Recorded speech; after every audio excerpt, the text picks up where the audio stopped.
Salut Paul, Salut Justine, comment tu vas? ça va super et toi? Mais bien, je suis ravie de te recevoir dans le podcast aujourd'hui pour un sujet chaud, brûlant comme de la braise. Donc je peux aller que bien, effectivement. Trop content de te recevoir. Trop bien, chaud brûlant comme la braise. Ça me fait penser aux intros de Aymeric Lompré là. L'actualité elle est chaude. C'est exactement le cas aujourd'hui. On va parler de ton parcours, on va parler de toi, de ton histoire. On va parler de la fois où tu as tué, entre guillemets, ton business, même s'il fonctionnait, même s'il était rentable. Est-ce que tu es prêt à entrer dans le vif du sujet avec moi? Allons-y, parlons de cet Oui. assassinat. Yes, parfait. Alors, mes chers auditeurs, auditrices, on va parler avec Paul aujourd'hui de son changement de business parce que potentiellement, j'ai l'impression que vous vous retrouvez assez souvent là-dedans, dans cette histoire de on construit un business qui marche, mais on n'a pas forcément envie d'y retourner. Genre, tout peut être OK sur le papier, des ventes, de la visibilité, des résultats. Mais à l'intérieur, en fait, ça sonne genre, creux, un truc un peu, pas très envie d'y être, ni d'y retourner, quoi. Et là, souvent, il y a 2 options qui s'offrent à nous. La première, c'est de continuer et d'encaisser sous toutes les formes. Et il y a aussi ce truc de, bah, on fait comme si, quoi, ou alors on prend une décision que personne ne comprend, celle de tout arrêter. Et aujourd'hui, on va parler de ce moment précis, celui où on réalise que, bah, ce qu'on a construit, n'est plus OK, ne nous ressemble plus, hein, on peut le dire sous différentes manières, je me sens plus alignée et cetera.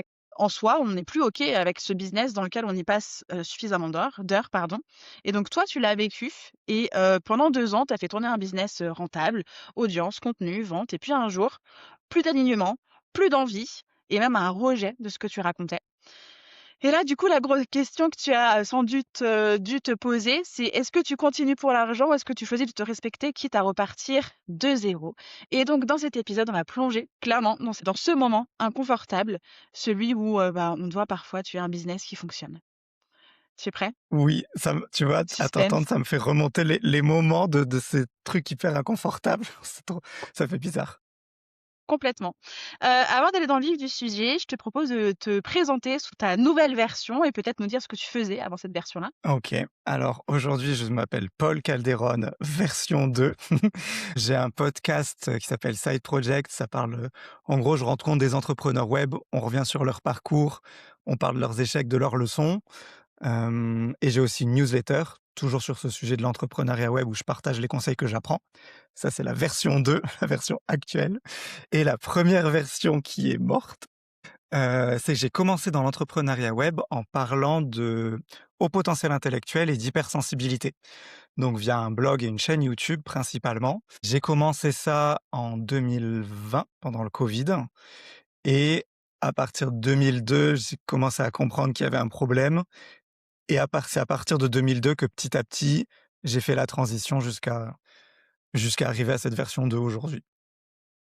OK, Voilà. Dans les trop grandes bien. lignes, c'est ça. OK. C'était quoi ton premier business concrètement? Alors ça a commencé parce qu'il fallait que je m'occupe pendant le Covid.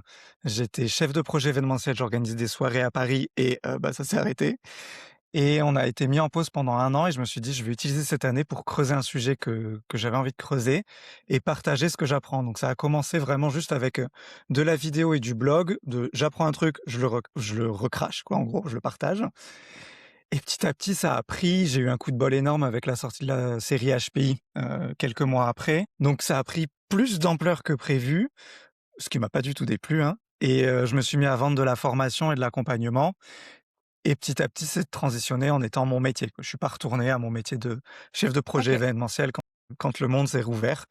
J'ai basculé 100 là-dessus en me disant: «Bah, vas-y, on tente le coup». Donc c'était, création de contenu et vente de formation, en gros OK. le business model.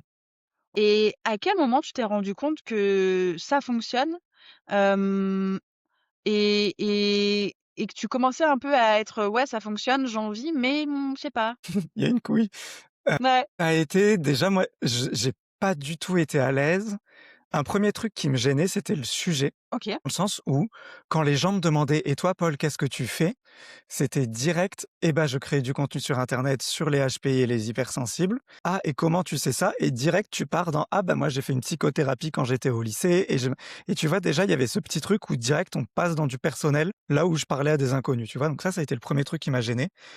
Vraiment, par contre, le gros où là, je me suis dit: «Il y a un problème», c'est que plus je creusais ce sujet, plus je me faisais un peu un nom parce que c'est un tout petit marché et au bout d'un moment, j'étais devenu un des gros acteurs du milieu. Enfin, c'est sans en restant honnête, tu vois? En vrai, j'étais bien positionné là-dedans.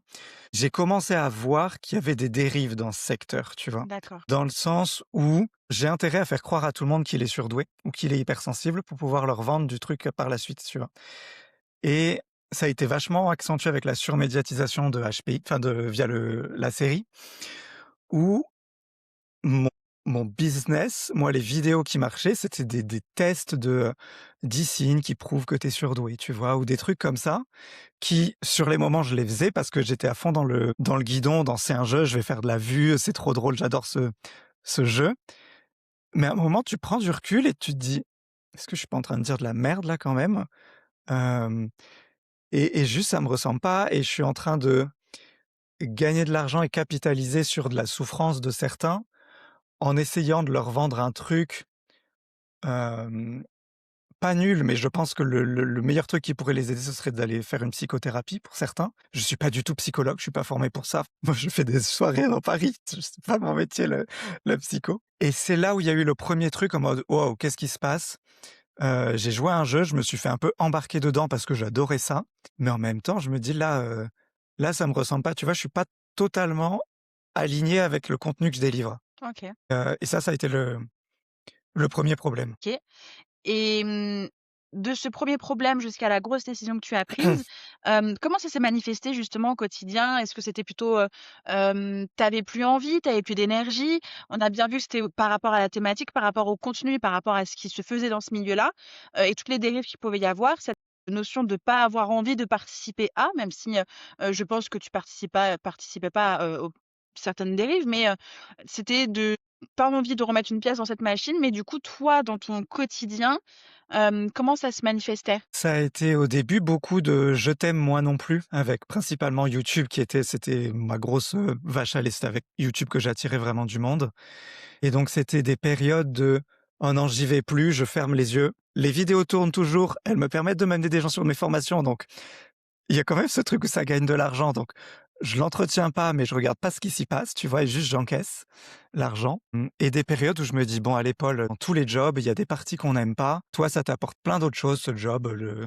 d'être plus à l'aise, dans mon quotidien, de l'organisation, enfin plein d'avantages de l'entrepreneuriat», tu vois? Juste, tu parles d'un sujet qui te passionne plus tant que ça, donc serre les fesses, ferme les yeux et avance, tu vois? Il y a aucun métier qui est parfait et donc j'ai alterné comme ça entre ces 2 phases-là de: «J'en peux plus, je veux plus le faire» et «Tant pis, on y va, c'est comme ça», c c'est cette alternance, elle a duré quand même un petit moment, tu vois? Plusieurs mois de ça va pas», et même dans les périodes où je dis: «Ça va», c'est-à-dire je le faisais, je le fais toujours un peu à contre-cœur, tu vois? J'essayais de passer dans ce mode on pense pas trop, on est en pilote automatique. Et on le fait parce qu'il faut le faire et parce que, bah, j'ai un loyer à payer aussi comme tout le monde, tu vois? Tu fais pas de nouvelles vidéos, bah, les anciennes, elles baissent petit à petit et du coup, tu as moins de ventes de formation et tu es un peu quand même pris dans cet engrenage et tu vois tout le travail que ça a été bah, c'est 1 an de galère au début où j'avais le chômage heureusement, mais du jour au lendemain, tu peux pas changer et te dire: «Bon, mon éthique m'impose de changer», sauf que ton éthique, elle paye pas le loyer, tu vois? Donc il y avait vraiment toutes ces questions-là, tous ces beaucoup de pas forcément de remise en question, mais de discussion interne, tu vois? De qu'est-ce que je veux vraiment? Est-ce que finalement, c'est pas tous des grands, tu vois, qui me regardent? C'est des adultes, ils sont consentants comme ils quand ils paient, c'est à eux aussi de savoir ce qu'ils achètent. Pas dans le sens de je vends des bêtises, mais au bout d'un moment, c'est des adultes, il faut les responsabiliser aussi, tu vois? Ils font ce qu'ils veulent de leur argent, s'ils veulent me le donner, tant mieux pour moi.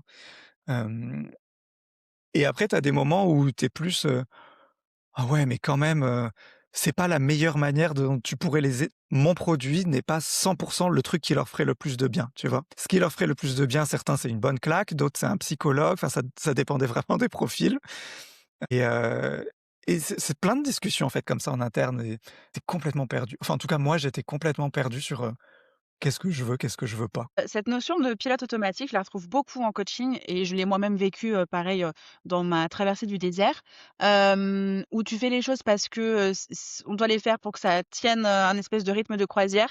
Pas plus, pas moins, tu sais que c'est un peu le truc, voilà, je fais je fais le truc, je fais le taf et je m'en vais.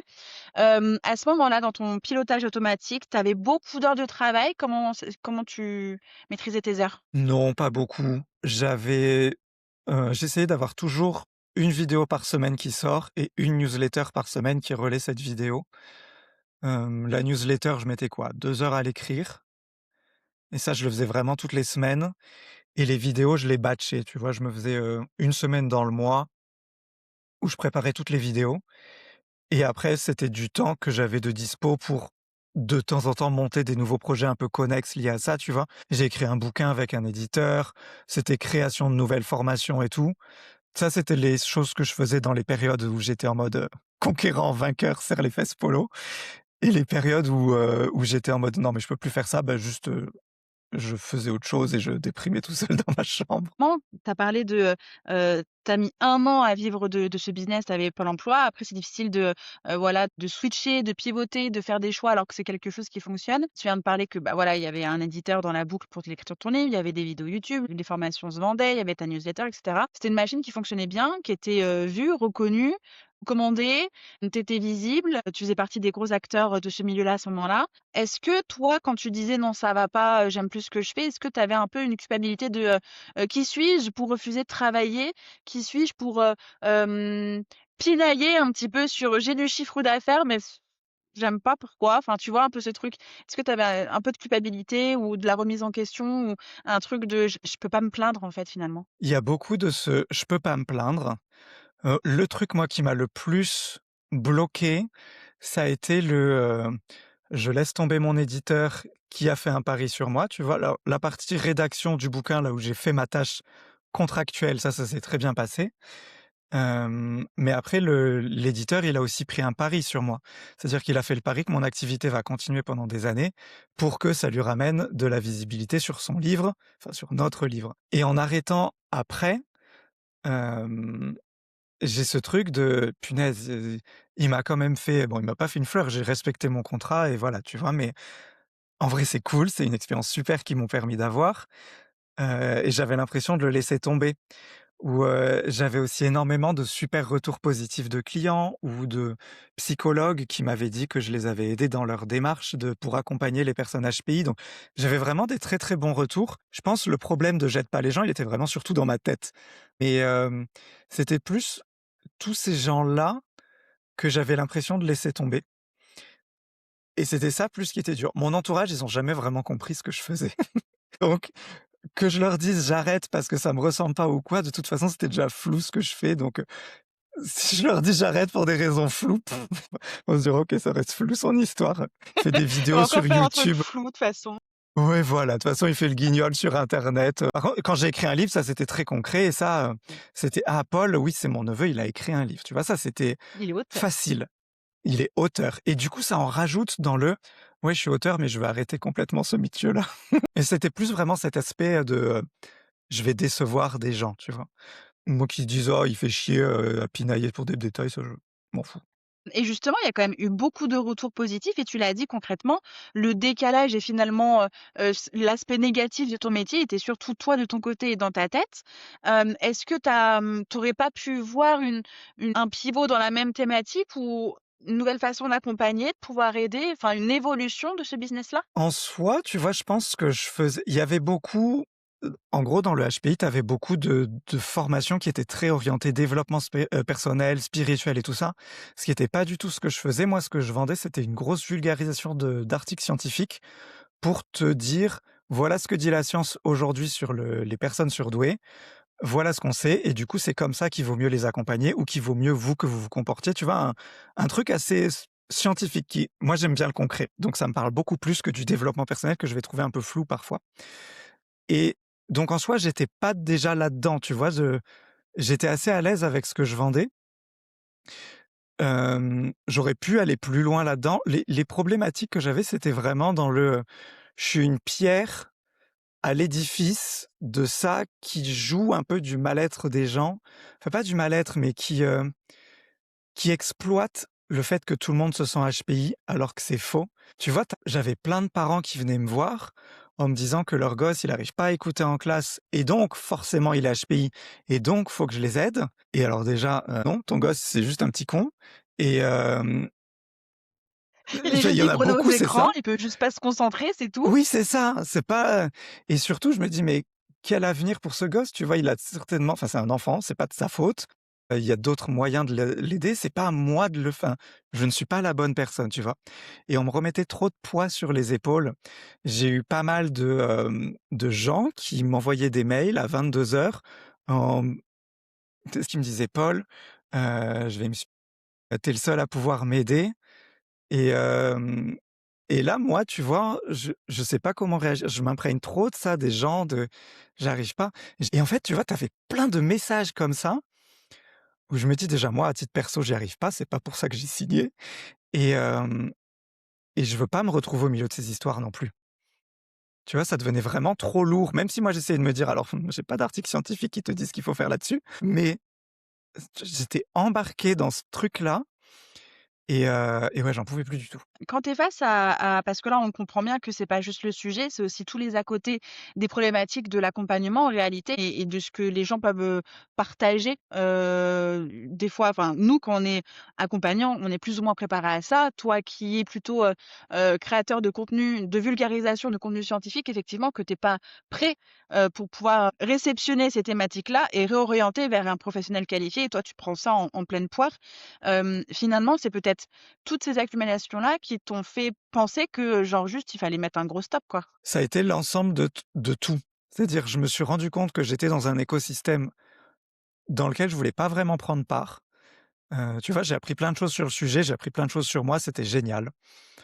Mais maintenant, je me retrouvais à être un peu comme pris au piège de tout ce contenu que j'avais créé, dans un truc que je voulais pas prendre part, et je me retrouvais à être mis en relation avec des gens, hem, avec qui je voulais pas avoir de relation, en fait, tu vois? Je recevais des messages d'amour, j'ai eu quelqu'un qui est venu m'attendre, en bas de mon espace de coworking. J'ai eu des trucs comme ça et ça, moi, je suis pas du tout préparé et je pense que je suis fait pour l'anonymat en ligne, tu vois? Je suis pas fait pour une vie de star. C'est pas pour moi, même si c'était pas du tout une vie de star, tu vois? Mais juste, je suis émotionnellement pas fait pour ça, tu vois? Et ça a pris trop d'ampleur ce truc et alors oui, je pense que j'aurais pu le gérer différemment, tu vois? J'aurais pu, ou me former à l'accompagnement, par exemple, ou prendre, je sais pas, il y a peut-être des mini formations de psychothérapie juste pour avoir des bases sans pouvoir dire: «Je suis psychologue», juste pour faire de l'accompagnement mieux, arriver à mettre une distance et tout. C'était pas du tout ce que j'avais envie de faire et c'est toutes ces pierres qui, petit à petit, m'ont fait dire: «Ça, c'est plus pour moi». Et il y a eu en même temps aussi, je pense que le sujet, il me saoulait. Enfin, pas il me saoulait, mais j'adore apprendre des choses nouvelles et le HPI ou l'hypersensibilité, ça n'avance pas assez vite pour nourrir ma curiosité, tu vois? Et au bout d'un moment, j'en avais fait le tour.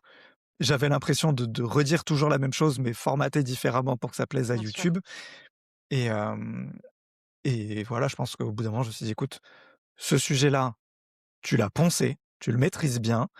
Là, tu te retrouves dans une soirée, tu pas trop les gens, tu pas trop l'ambiance de la soirée, Soirée glauque en il est plus. temps de partir». Ouais, soirée glauque, les gens, ils ont que des mauvaises histoires, il y a pas une bonne vibe. Là, Paul, il est temps de rentrer à la maison. Tu sais, c'est un peu les soirées où tu es déjà en gueule de bois avant d'être, tu sais, genre: «Oh, c'est quoi? C'est bizarre». Tiens, j'aurais dû OK, commander des sushis, regarder Desperate Housewives ce de ouf. soir. On a bien compris que c'était effectivement une période pas cool, tu me l'as dit en off, là, on le comprend bien. Je vais pas te demander à quoi ça ressemblait puisqu'on a bien compris que c'était pas, le petit bonheur de vivre ces semaines-là, même s'il y avait des «ça va bien», «non, ça va plus», «je tiens le coup», «j'ai plus envie», plus tout ce qui se passait. Hem, Qu'est-ce qui a fait que tu as mis autant de temps finalement à soit essayer de sauver ton business, soit, bah, du coup à l'arrêter puisque c'est ce que tu as fait? Il y a eu, bah, déjà l'argent. C'est-à-dire que moi, donc, je viens pas du tout de ce milieu d'entrepreneuriat web. J'ai l'impression d'avoir découvert ça un peu par hasard, tu vois? J'ai fait ça pour m'occuper pendant le covid. 2 ans après, j'ai le bouquin, j'ai des formations qui tournent à plein régime. En vrai, c'était cool, tu vois? Si je mets à part le sujet et tout, j'avais une vie plutôt sympa quand même. Ça, je me plains pas du tout et du coup, il y a ce truc de: «OK, j'ai envie d'arrêter, mais pour faire quoi? Pour retourner faire de l'événementiel? J'adore ce métier, mais tu te fais des horaires pas possibles. Les gens, ils sont pas tous très nets non plus, tu vois? Je retourne dans une soirée chelou et ou alors je me lance sur un autre sujet, mais pareil, est-ce que j'ai pas eu un coup de bol énorme avec la sortie de HPI, la série, qui m'a donné un tremplin gigantesque? Est-ce que j'aurai un autre coup de bol? Est-ce que j'ai la capacité de faire ça? Donc c'est ça vraiment une réflexion plus stratégique de, OK, mais je fais quoi? Ça, j'ai ce truc, ça tourne, ça me demande très peu de temps, ça gagne bien. Est-ce que j'ai vraiment envie d'en partir? Est-ce que ça vaut pas le coup, en fait, de souffrir un peu, mais pour avoir plein d'autres choses bien que ça m'a apporté? Donc ça a été ça le qui a fait que j'ai mis très longtemps et que je l'ai fait lâcher des morceaux de Connect Dots, ça s'appelle, enfin ça s'appelait, progressivement. Tu vois? On me dit pour me laisser toujours une porte de si jamais je veux revenir, j'ai pas tout laissé tomber et essayer de faire une transition, pardon, beaucoup plus douce avec le nouveau projet actuel. Est-ce qu'il y avait quand même en fond sonore une peur de perte de crédibilité? Je pense qu'il y a eu le le côté aussi où tu es reconnu un peu dans un domaine, c'est-à-dire que là, j'avais écrit le bouquin et tout ça. Pas peur de perte de crédibilité, mais en vrai, mon ego, il était un peu flatté, tu vois, quand même.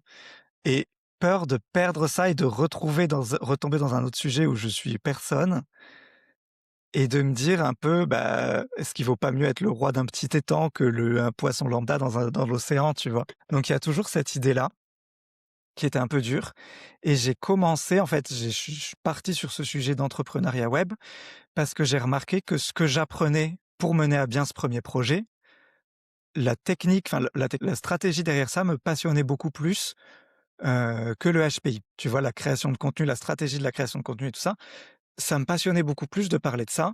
On me demandait dans mon entourage, ceux qui comprenaient ce que je faisais pour qui c'était pas flou: «Mais comment tu gagnes de l'argent avec YouTube et un blog?» tu vois?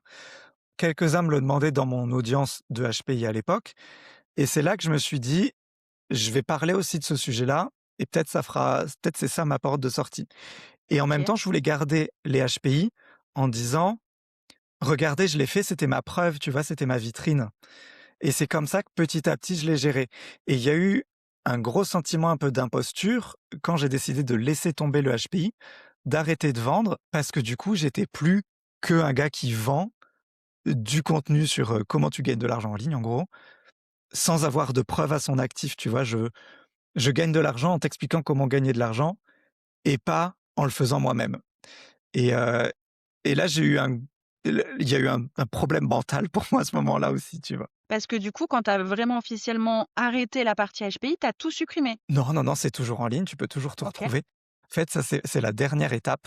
Je l'ai fait vraiment petit à petit. Donc au début, j'ai fait les 2. Donc double newsletter, double création de contenu, double vente de formation, j'ai fait les 2. Parce qu'en fait, très vite, je me suis cramé. Donc j'ai ça marchait plus et puis moi, plus j'allais dans l'autre sujet, dans le sujet B, plus le sujet A, je me disais: «En fait, non, ça me saoule». Enfin, j'ai bien fait d'en partir, tu vois? Donc petit à petit, j'ai fait les derniers lancements de mes formations. J'ai dit, bah, j'avais 2 ou 3 formations, je sais plus. J'ai dit: «Bah, ça, c'est le dernier lancement», en communiquant sur le fait que c'est le dernier lancement. Pas bête le bête, pas folle la guêpe, ça fait des revenus et donc j'ai communiqué un peu sur la fin petit à petit de Connect the Dots en disant: «Ça, c'est le dernier, ça, c'est le dernier». Il y a 1 an et demi, début 2025, j'ai envoyé la dernière newsletter en expliquant que c'était la dernière, en donnant tous les liens pour me retrouver. Donc voici ma nouvelle newsletter, j'ai ce podcast, j'ai ce truc et depuis, il y a toujours donc tous les contenus sont encore en ligne, ils sont plus actualisés, mais il y a toujours YouTube et le blog et il y a, j'ai créé une campagne email quand les gens téléchargent le lead magnet qui dit en gros: «J'ai arrêté ce projet-là, mais voilà ce nouveau projet où vous pourrez me suivre» et j'essaye de faire des liens en leur expliquant pourquoi ce serait super pour eux d'aller sur ce nouveau projet. Et là, les prochaines étapes, c'est d'arrêter cette partie d'emailing, parce que je paye le logiciel, d'email là depuis 1 an et demi pour rien finalement, parce que ça m'amène pas tant que ça d'abonnés et après d'enlever le contenu gratuit. Mais ce sera le vrai adieu et je crois qu'émotionnellement, je suis pas encore trop prêt. Parce que là, pour le moment, tu vois, je lis plus les emails, je lis plus les commentaires YouTube. Enfin, le truc est toujours en ligne, on peut toujours me trouver comme ça, mais moi, ça m'atteint plus du tout. Tu vois, il y a des semaines, des fois entières où j'y pense pas, où je vais pas voir le contenu. Du coup, j'ai un bon équilibre, ça va, mais tu vois, même si la fin était un peu, sportive, ça reste quand même mon premier bébé et il y a une attache émotionnelle très forte et j'ai l'impression que le jour où je vais cliquer sur ne pas renouveler cet hébergeur web et que le site, il va mourir, que je vais décider d'enlever les vidéos, je pense que ça va me faire vraiment un truc, tu vois? Déjà, quand j'ai envoyé la dernière newsletter, ça faisait 1 an et demi que j'en chiais à les écrire toutes les semaines, que ça me saoulait, que j'avais pas envie. La dernière newsletter, après, j'ai pris 2 jours off parce qu'en vrai, ça m'a atteint, tu vois? Je tuais vraiment un truc que j'avais construit, que je suis très content d'avoir arrêté, tu vois? C'est une décision très réfléchie, mais c'est quand même très, très dur et là, je pense que c'est pour ça que je repousse l'arrêt de l'emailing. Enfin, l'emailing, ça sera facile à couper, mais l'arrêt des contenus, les enlever, les mettre hors ligne, j'aurais l'impression que ça y est, ça existe plus. Tu vois? Que ça sera complètement terminé. Donc ça, je j'ai pas hâte. Ouais, je comprends tout à fait. J'allais justement te demander qu'est-ce que tu as ressenti quand tu as envoyé la dernière newsletter? C'était, du stress ou un soulagement? J'ai l'impression que ça a été un soulagement de: «Pff, C'est bon, je suis débarrassée» et en même temps de: «Waouh, je suis débarrassée, mais je dis au revoir pour de vrai à quelque chose, quoi». Ouais, exactement. Et ce qui m'a tué, c'est que le nombre de retours que j'avais, enfin que j'ai eu pour celle-là, tu vois? Je l'envoyais à peu près à 10 000 personnes toutes les semaines et j'avais un super taux d'ouverture autour de 60, tu vois? Donc en vrai, c'était bien lu et j'ai dû avoir, mais des centaines de messages de gens qui me disaient à quel point mes mails avaient été importants, alors que dans le quotidien, les gens répondaient jamais et j'ai envie de leur dire: «Mais il fallait vous pouviez me dire ça avant, j'aurais continué les gars, enfin j'avais que des mauvaises nouvelles de gens qui veulent se suicider et tout. Où vous étiez quand j'étais en galère?» Mais bon, j'ai maintenu mon cap de non, je ne le ferai pas et je me sens beaucoup mieux maintenant, tu vois? Le choc émotionnel est passé, maintenant je regrette pas du tout d'avoir arrêté. M mais sur le moment, ouais, très, très, très dur. Tu vois? C'est je pense que c'est un peu comme quand tu mets fin à une relation, tu sais que c'est la bonne chose à faire, mais ça n'empêche que c'est très dur à faire, tu vois? Et c'est exactement ce qui s'est passé. Ça me parle beaucoup parce que, moi, fin 2024, je voulais fermer ma boîte. Pareil, gros ras-le-bol, de tout, un impayé de presque 30 000 €, plein de clients à gérer, plein de messages, machin, une équipe et tout ça, et moi qui sur le fil du rasoir de: «Je vais m'écrouler, mais il faut que je continue» parce que même si j'avais un très bon chiffre d'affaires, tout fonctionnait bien sur le papier, une belle visibilité, des opportunités, tout ça, mais cet impayé, ça a été un véritable choc. Plus tenir la barque avec ce trou dans la caisse, plus enfin voilà et moi j'en suis tombée malade. Enfin, j'ai d'abord eu le dos bloqué et puis après, des problèmes d'anxiété, de sommeil et cetera, perte de cheveux et cetera. Jusqu'à ce que, 1 an après, je me rende compte que, j'étais bien tombée malade et j'avais fait un bon gros déni comme on va bien.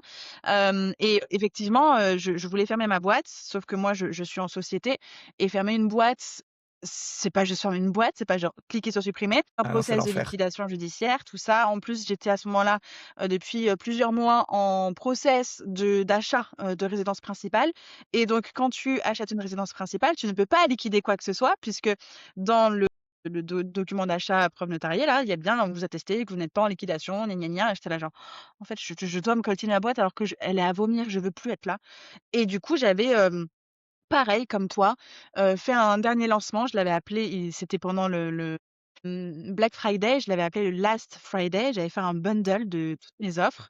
Déjà avant ça, j'avais fermé mon offre signature qui me rapportait, hem, énormément d'argent, tous les ans depuis 2021, tu vois? Et donc j'avais fermé en août et pareil, ma dernière vente, j'étais là: «C'est ma dernière vente», soulagée mais triste parce que pareil, c'était mon truc, j'étais reconnue pour ça, et je m'éclatais énormément et en fait là, j'en pouvais plus quoi. Vraiment, c'était trop lourd pour moi. Après, je fais mon bundle Last Friday et j'envoie, donc j'explique pourquoi je fais ce bundle-là et donc je reçois des gens, profitent de cette offre-là et cetera et puis, là, il y a des personnes qui se rendent compte que c'est pour de vrai, c'est pas un bundle, c'est genre je vais genre juste arrêter ma boîte pour une durée indéterminée, le temps de savoir ce que je veux faire de mes 10 doigts et peut-être qu'à un moment donné, je vais vraiment la fermer, mais genre j'ai besoin de temps pour savoir ce que je vais faire de ma vie, en fait et j'ai besoin de me reconstruire clairement et donc j'envoie plusieurs mails en disant: «Voilà, c'est pour de vrai, c'est pas un bundle, genre, je reviendrai, tu verras, machin. Alors juste, je sais pas où j'en suis, là, je veux juste c'est fermer donc déjà, là, c'est le dernier accès à mes offres. Je ferme mes offres, je ferme j'ai tout supprimé sur mon compte Instagram, j'ai tout archivé, enfin, il y avait vraiment plus rien.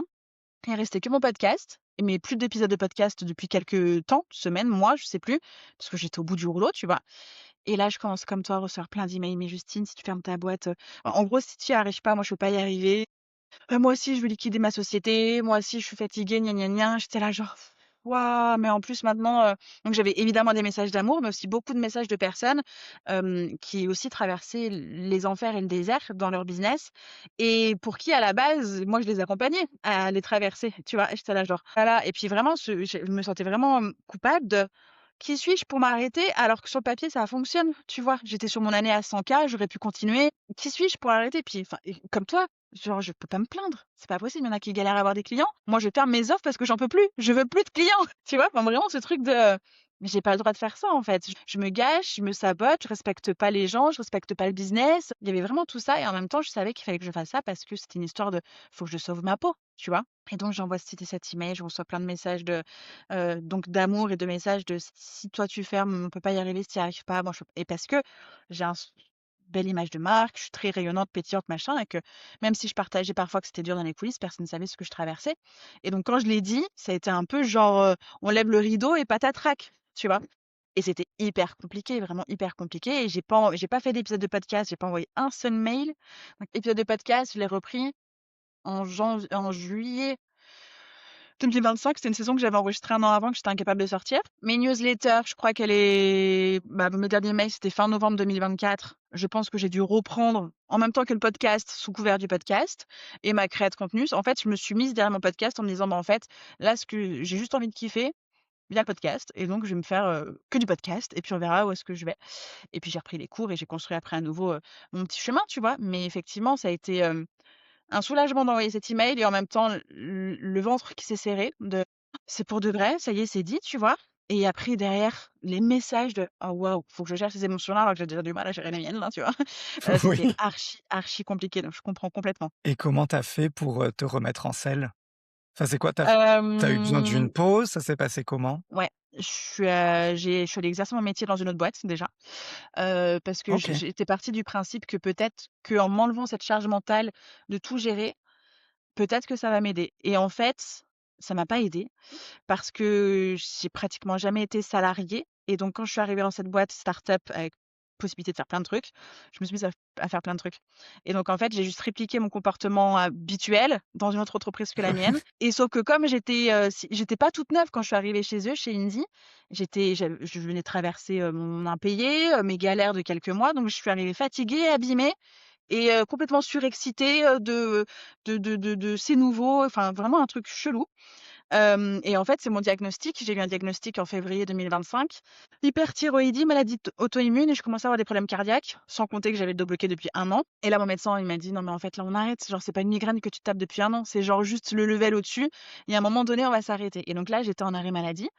Le traitement m'a achevée parce que c'est genre, un frein à main à 230 sur l'autoroute, vraiment, parce que j'étais vraiment une pile électrique, mais parce que, vraiment le choc émotionnel de cet impayé, ça m'a déclenché, ça, tu vois?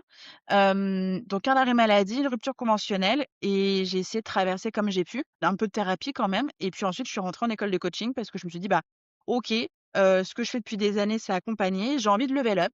Je sais pas ce que je vais faire, je sais que j'ai envie d'accompagner des humains toujours.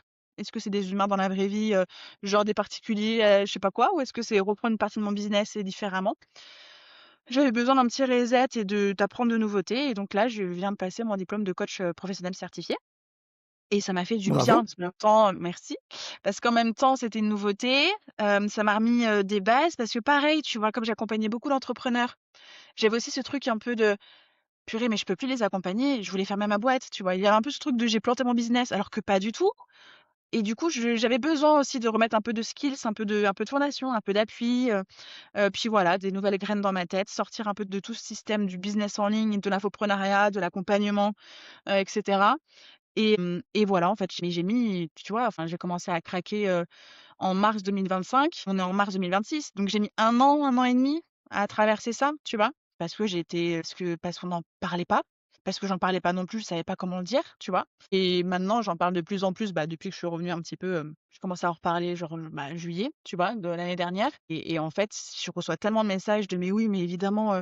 moi je pensais que j'avais un problème de visibilité, mais c'est genre juste que j'en peux plus là de mon business actuellement, il fonctionne, mais je sais pas trop ce qui coince et donc j'ai besoin de savoir ce qui coince parce que si je bouge quelque chose mais qu'en fait, ça fait crasher mon business, j'ai encore plus peur de bouger quelque chose, tu vois? Enfin, voilà Ah et ouais. du coup, j'accompagne de plus en plus sur ces thématiques-là et je suis très contente, parce que du coup, je mets du coaching, du mentorat, je mets tout ce que je fais depuis, 2020 maintenant, au fur et à mesure et ça m'éclate beaucoup. Je suis trop content pour toi. Merci. Bon, je reprends mes questions parce que je te rappelle que c'est moi qui les pose aujourd'hui, c'est pas toi. Des formations professionnelles. De ouf, de ouf. Est-ce que tu as douté à un moment donné de ta capacité à relancer un business? Tous les jours, tous les jours. Mais ça, j'avais douté de la capacité à lancer le premier, que j'attribue beaucoup à un coup de chance, tu vois? J'avais la théorie de, bah, faut pas être Einstein pour, créer du contenu non plus et lancer une formation en ligne, tu vois? On n'envoie pas des fusées dans la lune, On et sauve pas les vies j'attribue non ça. plus. Non, voilà, c'est ça, restons calmes, hein. Il y en a qui ont de la plus de visibilité que d'autres, mais restons calmes, et j'attribue ça beaucoup quand même à de la chance que j'ai eue avec la sortie de la série HPI. Et comme je trouve qu'il y a ce facteur chance qui a été très fort pour moi, j'ai eu beaucoup de doutes, pas dans mes capacités, tu vois? Je comprends mieux comment ça marche, que ce soit du YouTube, du blog, de tout ça, j'arrive en comprenant mieux que comme j'y étais 2 ans avant. Mais je me dis: «Comment est-ce que je vais pouvoir pallier ce fait que j'aurais a priori pas autant de chance, ou que la chance, elle va arriver, mais peut-être au bout de 5 ans?» Tu vois? Ou que comment je fais ma place là-dedans?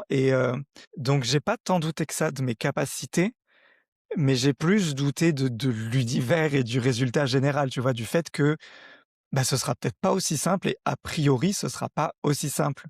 Parce que, j'adore dire que j'ai monté un premier business, mais la chance l'a beaucoup monté aussi, tu vois? Faut encore une fois, restons calmes. Donc, il y a beaucoup de doutes, il y en a toujours au quotidien, tu vois? Les mauvais mois, moi j'ai mes revenus, ils ont jamais été très stables, tu vois? C'est que de la dents de scie, et les mois où je suis en bas, je suis une merde, et les mois où je suis en haut, je suis le roi du pétrole et j'ai tout compris. Mais j'arrive pas encore à intégrer que quand je suis en bas, c'est juste normal, et moi mes revenus ils sont comme ça, et que t'inquiète pas, dans un mois ou 2 ce sera en haut. Il y a ce truc-là où je dirais que j'ai toujours pas encore intégré que je pouvais y arriver, tu vois? Est-ce que tu as, peut-être redéfini ta propre définition du succès ou de la réussite avec ce nouveau projet? Oui, complètement. J'étais très, pour moi la réussite elle était beaucoup avant, notée via l'argent.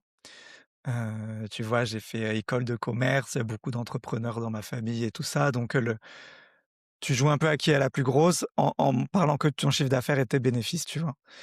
Et hem et là, depuis, bah, 1 an et demi, je suis nomade digital, et en fait, je m'éclate, et ça n'a rien à voir avec l'argent parce que ce mode de vie là me coûte moins cher qu'avant quand j'habitais en région parisienne. Je me sens beaucoup mieux, alors c'est pas du tout un mode de vie que je pourrais tenir, sur le long terme, c'est trop c'est tu épuisé, mais le côté liberté, tu vois? Là, ça me donne vraiment un côté apaisé où je me dis: «Bah, si je veux, demain, je déménage et je vais à l'autre bout du monde, et c'est OK, et il y a personne qui peut m'en empêcher». Et savoir que je peux faire ça, en fait, pour moi, c'est ça la plus belle des réussites, tu vois? Que je suis vraiment complètement indépendant. Donc indépendant financièrement, oui, parce que, bah, je gagne des revenus sans que ce soit mirobolant. Indépendant géographiquement, indépendant de tout ce que tu veux. Hem, j'ai pas d'enfant, tu vois? J'ai aucune attache réellement, et dans ma vision actuelle du monde, c'est ça pour moi qui est la réussite, tu vois? Qui est le plus beau truc. Mais après, c'est aussi lié à beaucoup de discussions que j'ai eues avec des donc j'ai fait une grande école de commerce, et donc tu es formaté, il faut te faire de la start-up, il faut lever des fonds, il faut que ça se compte en milliards, sinon tu es nul, et donc c'est pas du tout mon cas. Hem Et j'en ai beaucoup parlé à des anciens camarades à moi qui maintenant ont des salaires mirobolants dans des super grandes entreprises, en leur disant que moi, ça me faisait une frustration, tu vois? Tu as toujours des moments où tu te dis: «Punaise, est-ce que j'ai fait le bon choix?» Tu vois? Je fais le guignol sur internet. Est-ce que j'aurais pas pu juste me dire: «Bah, va te mettre dans un CDI, fais un truc, achète-toi une baraque et joue la plus cool», tu vois? Et en fait, c'est en discutant avec eux qu'ils m'ont dit que tous à qui je le dis me disent: «Paul, arrête, tu as tous le mode de vie qu'on voudrait», tu vois? Et donc j'ai beau l'intégrer et savoir que ça me correspond, avoir la reconnaissance d'autres gens, ça m'a fait quand même du bien dans cette construction-là de en fait, c'est peut-être ça ma réussite maintenant, enfin le ce que je vois comme une réussite maintenant. C'est très, très clair et vraiment c'est des sujets, qui vraiment souvent abordés en coaching. La semaine dernière, j'ai alors pour le coup, c'était un coaching collectif, donc il y a plusieurs personnes et et vraiment j'ai essayé de faire avancer les filles sur, le fait de, hem arriver à détacher son résultat CA de sa propre valeur pour évidemment, comme tu l'as dit, éviter les mois où on n'est pas bon, se sentir caca chien et les mois où on est bon, que se sentir rockstar en fait, que ce soit beaucoup plus stable parce que émotionnellement c'est genre juste pas jouable et donc il y a vraiment je pense que si c'est des problématiques récurrentes, il y a vraiment une notion de se faire accompagner là-dessus parce que ça peut vraiment pourrir, son quotidien, hein, vraiment son estime de soi et cetera. Enfin, ça peut être vraiment, assez hard à vivre et puis évidemment dans le concret, bah, de pouvoir anticiper, en tout cas de rendre le plus prévisible possible, via des leviers, business, d'acquisition, de conversion et cetera. Pour qu'en fait, tu puisses avoir un CA un peu plus, lissé, que ce soit moins les dents de scie. Effectivement, comme tu es digital nomade, j'imagine que ça dépend aussi de où est-ce que tu es, de ce que tu fais et cetera et cetera. Mais il y a plein de choses qui peuvent être mises en place et pour soi et pour son business, pour que ce soit moins montagne russe, parce que les montagnes russes, on les traverse déjà suffisamment souvent à titre personnel. Si en plus on doit se taper tout le temps dans le business, c'est l'enfer sur terre, quoi, c'est le L'enfer! Hunger Games, Oh là, on ne s'en sort plus après. clairement. Est-ce qu'il y a une question que je t'ai pas posée, que tu aurais voulu que je te pose? Ah, je dirais juste peut-être que, j'en parle là en disant que la fin était un peu complexe de ce premier projet, mais si c'était à recommencer, tu vois, je pense que je le recommencerais exactement pareil, avec la même fin, complexe et tout ça parce que en faisant ces contenus qui ont marché mais dont j'ai honte, enfin pas j'ai honte, mais avec lesquels je suis plus du tout aligné maintenant, j'ai appris plein de choses trop bien. C'est hyper cucu, tu vois? Mais, en vrai, j'ai appris plein de choses et si c'était à recommencer, je le refais sans stress et pas différemment, tu vois? J'essaye pas de mieux m'aligner avec moi-même, genre. C'est hyper important aujourd'hui, que je sois en mesure de dire: «Non, ça, je le fais pas parce que je sais que je serai pas aligné avec dans 6 mois ou dans 1 an» et ça, je l'ai su parce que, bah, j'ai fait les bêtises une fois. Enfin les bêtises, les apprentissages, comme il faut dire. L'expérience. Voilà, j'ai des points d'expérience en plus. Mais tu vois, j'ai toujours trouvé ça nul de le dire, mais en le vivant, je me dis: «En fait, c'est pas nul». Enfin, c'est nul à entendre, alors je suis désolé pour les gens qui entendent, mais c'est hyper vrai à vivre.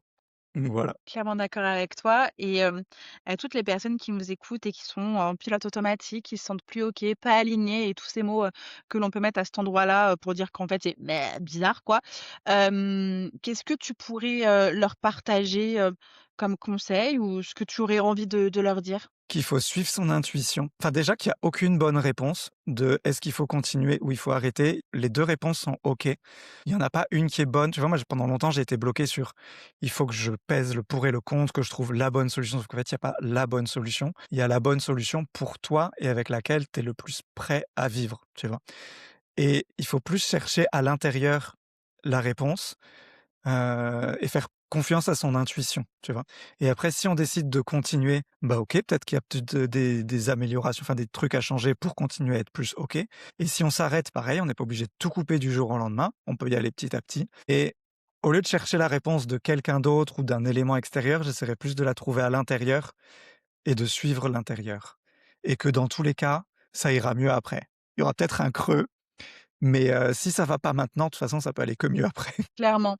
Effectivement, c'est ce que j'aurais répondu également à cette, question si je me l'étais posée. C'est qu'il y a pas de bonne ou de mauvaise réponse. Il y a ce dont on a besoin surtout.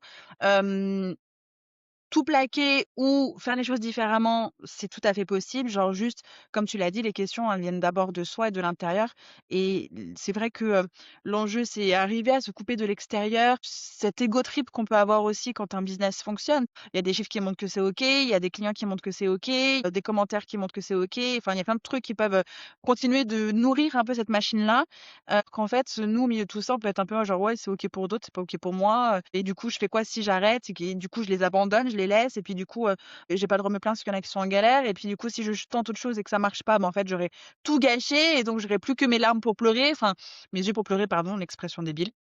Et et voilà et donc l'idée, c'est vraiment les réponses, elles sont et ça peut être carrément bateau, hein, comme tu le dis, hein, en nous, mais en réalité, c'est vraiment là, qu'elles se trouvent et encore une fois, pas les attentes de l'extérieur, ni les injonctions, ni les égos, les ouais, les ego trips et les métriques, qui font de oui, de l'ego trip, quoi, directement et donc pour ça, il faut arriver à faire un peu de calme, un peu d'espace, un peu de silence, à se faire accompagner s'il y a besoin.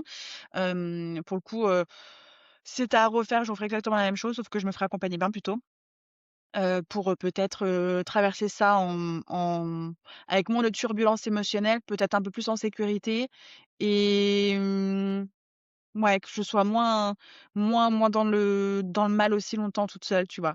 Et en même temps, je savais pas trop comment dire que ça allait pas, à qui et comment le formuler, tu vois? J'étais un peu dans un truc de j'ai peut-être besoin d'être accompagnée. Par qui? J'en sais rien. Parce que oui, la thérapie, en même temps, j'avais aussi besoin de savoir ce que j'allais faire dans mon business. Donc bon, le thérapeute, il va juste m'écouter, quoi. Il va me dire, tu vois? Et en même temps, je refusais de me faire accompagner par un consultant ou un mentor qui, lui, allait tout de suite me sortir des plans d'action et des raccourcis. J'étais là genre: «Non, non, non, non, tu vas trop vite là, genre juste viens, tu me poses des questions» et donc c'est comme ça que je suis rentrée dans le coaching. Je me suis dit: «Mais en fait, c'est un outil pour moi et ça va être un outil pour les autres de ouf» parce que bah, j'avais besoin de quelqu'un qui vienne me poser des questions, pour que je puisse aller chercher et éclairer en tout cas mes angles morts et aller chercher les vraies réponses de mon intérieur à moi et pas celles des autres. La prochaine fois, on s'appellera, on se fera des Oui, auto-sessions de oui, coaching et oui, de chit-chat. clairement. Est-ce qu'on a fait le tour ou est-ce qu'on a encore des choses à rajouter? Avant que je conclue cet épisode de podcast. Non, moi j'ai tout dit, sur la transition, sur ce sujet-là. Trop bien, trop bien.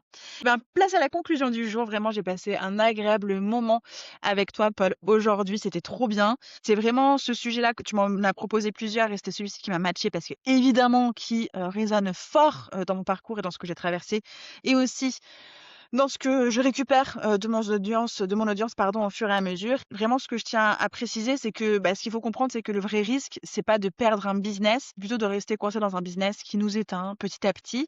Alors oui, on peut continuer à faire de l'argent, on peut continuer à réussir, mais si chaque matin, comme Paul et moi, ça nous a coûté énormément d'ouvrir notre ordinateur, à quel moment, en fait, on se choisit soi?